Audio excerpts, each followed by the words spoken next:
Residents wanting to pack a pistol are no longer required to get permission from the local sheriff.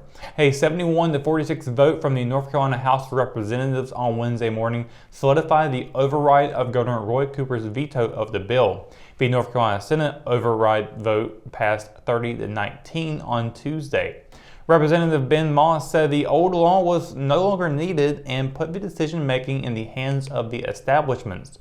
The House and Senate votes were strictly along party lines, with all Republicans voting in favor and all Democrats opposing, except for 4 among the 2 chambers who had an excused absence, legislative records showed. Cooper vetoed the bill last week, saying eliminating strong background checks will allow more domestic abusers and other dangerous people to own handguns and reduces law enforcement's ability to stop them from committing violent crimes. Proponents of the bill herald the repeal of the Jim Crow-era permits as a victory for the rights of gun owners. Shortly after the veto override, the Richland County Sheriff's Office issued a press release stating that effective immediately, permit applications were not being processed. However, the release added that the new law did not authorize the sheriff to refund the $5 permit fee. According to RCSO, there were 61 pending permit applications when the law went into effect. Records from the Sheriff's Office show there were 4,691 permit applications filed from January 1st of 2020 until February 28th of 2023. Of those, only 239 were denied. Several residents rounded the Hamlet Council chamber on Wednesday to view and give input on the city's comprehensive plan. Various charts, schematics, and plans were positioned around the room as Lisa Monroe and Jay McLeod from Withers Ravenel discussed a number of topics regarding the development plan. Monroe and McLeod's consulting firm is experienced in public sector planning.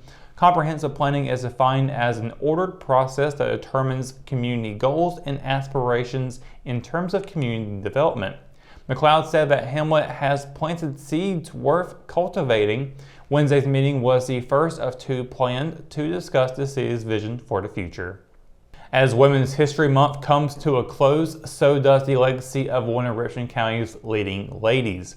Longtime teacher and Dobbins Heights Town Council member Gracie Jackson passed away Sunday at the age of 86.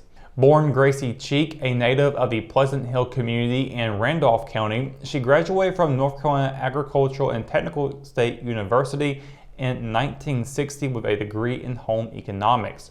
Her first job was as a 4-H extension agent working in both Pitt and Richmond counties.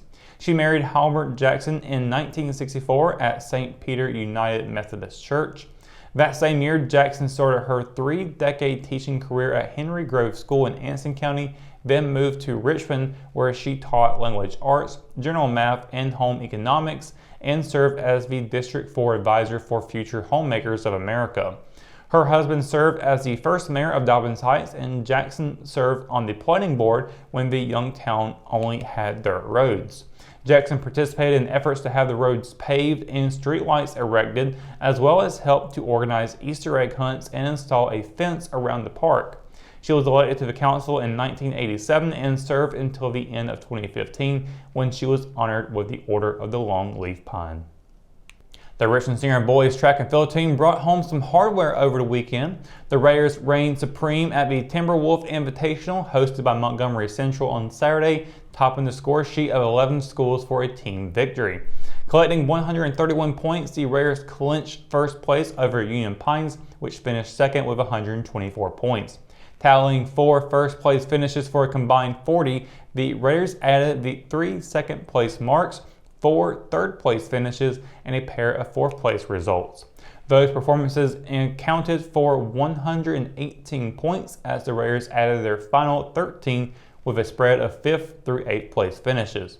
Richmond will compete in a conference meet today at Lee County. Richmond, Lee, and Scotland will all compete. The meeting began at 4 p.m. In its second outing this spring, the Richland Senior boys golf team improved its overall team score on Monday. Competing in a 9-hole match at Foxfire against conference opponents, the Raiders shot a 200 to finish in 5th. 3 strokes better than last week's season's opening match. Richmond also leapfrogged a spot in the final standings. Playing the red course, golfers played the first 5 holes on the front 9 before finishing the round on numbers 15 through 18 on the back nine. The Raiders had 6 golfers in action, with the top 4 scorers contributing to the scorecard. The Raiders were led by Mabe and Tabcold, who both finished the afternoon with a score of 44 on the par 35 course. The score for Mabe was a season best, taking 1 shot off his outing last week at Bayonet at Puppy Creek. Tabcold's score was 3 strokes higher than his high school debut last Monday. Richmond returns to action today for another 9-hole match at Sanford Golf Course. Action began at 3 p.m. When we return, we've got your Live at 5 weather report. It's coming up after the break, so stay tuned. Hometown heroes? Well, maybe. When it comes to backyard comfort and no pesky mosquitoes, call Brown Termite and Pest Control at 910-895-6410 or 910-276-8870. Their team of superheroes can take back control of your paradise. That's 910-895-6410 today. McNair Auto Sales is the place to buy your pre-owned car, truck, or van. To be the best, it takes big selection, friendly staff, and great pricing. We guarantee a no-hassle buying experience, and financing is available right on site. So come see us today. We're located at 1026 East Broad Avenue in Rockingham. And remember, with over 40 years of experience, you know McNair is the name you can trust. At Richmond County Hospice, we strive to provide high-quality care to our patients and their families. Whether it's the incredible hospitality at the Haven House or from the comfort of your own home, you can count on Hospice to be there for you. We also offer monthly grief support groups, and our chaplain will be there to hold your hand in prayer. Through our amazing staff and our volunteers, Hospice has made difficult times easier for our community. Call the number on your screen if you feel that you or your loved one may benefit from our services. Richmond County Hospice. Peace, comfort, dignity. And welcome to your Live 5 weather report, County. Hope your Thursday is going well. It's been a nice day so far here in the Sandhills. Weather was much better than what we saw the past couple of days, where it had some rain mixed in. Today it's been dry and warm. This morning, not really needed for any heaters, although mine was still running. You guys know me. I have got to have that going if it's below 60 or anything of that nature. But yeah, looking at tonight, we're going to be seeing really warmer evenings ahead for a couple of days now. Tonight included 6 o'clock, 66 degrees, 9 o'clock, 56, with 11 at 52.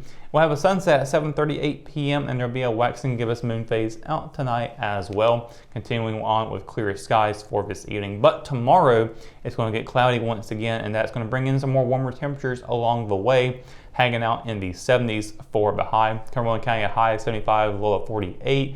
1 degree cooler on the low for Hope County, and down in Robeson County, a high of 75 and a low of 48 there. Over in Scotland County, a high of 75 and a low of 47. Moore County, a little bit cooler there, high of 73, low of 47. Same for Richmond County, as Anson will be seeing a high of 72 and a low of 47.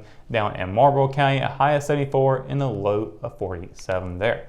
Looking at the 7-day forecast, we are going to expect some rain still coming up on the first half of the weekend. Saturday, a 4% chance, high of 76, low of 63. We've got a pair of sunny sky days ahead for Sunday and Monday. As Sunday, we'll be seeing a high of 67 and a low of 44, followed up by Monday with a high of 74 and a low of 44. Temperatures continue to climb up a little bit more on Tuesday. Partly cloudy skies, a high of 78 and a low of 53, and we'll just crest the 80-degree temperatures on Wednesday, high of 80, low of 60 with cloudy skies, and those will carry over into Thursday with a high of 79 and a low of 62. So that's going to do it for your Live 5 weather report and for tonight's edition of Live at 5. For the latest news, sports, and events happening in Richmond County, you can always visit richmondobserver.com or download the free RO app for your mobile devices. For the Live at 5 crew, I'm Russell Parker. Thanks for watching, and we'll see you tomorrow. Good night, Rich County.